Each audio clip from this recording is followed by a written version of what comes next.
kailangan natin ito, quick release. So ito siya. Instead na nakaganyan, pwede mo siyang i-flip ng ganito. Pabaliktarin mo lang tong mounts niya. Yan o, yan siya, di full pin. Madali mo siyang matanggal yung owning mo. Salpak mo lang siya dyan. Meron siyang kasama dito mga accessories sa ibaw, sa loob. Sasalpak mo siya dyan. So instead na pa ganyan, igagano natin para di masyadong mataas yung owning. So babaliktarin natin to. Ayan siya, quick release, pang XTN. Kuha tayo nito.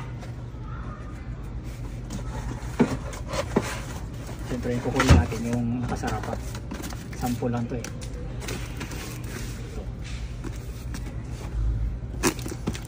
Saka ito kailangan natin to. Pang salba ng buhay to. Kung nabutasan ka ng tire somewhere, so meron kang pang patching. Ito ang special features niya.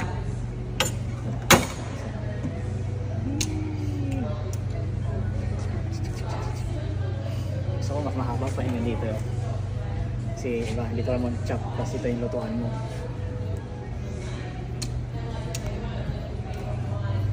So cool, yeah.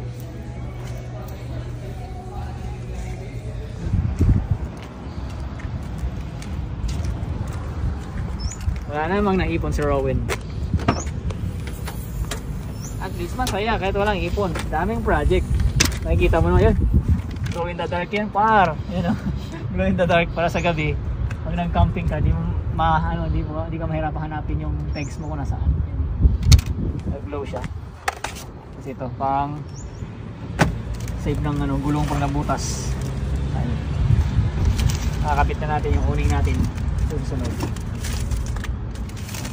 For today's gastos, nagkakahalaga ng $97.97.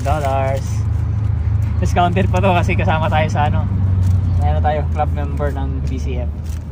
Discounted, magkano discount natin? Total savings $20. Imagine that, pag club member ka.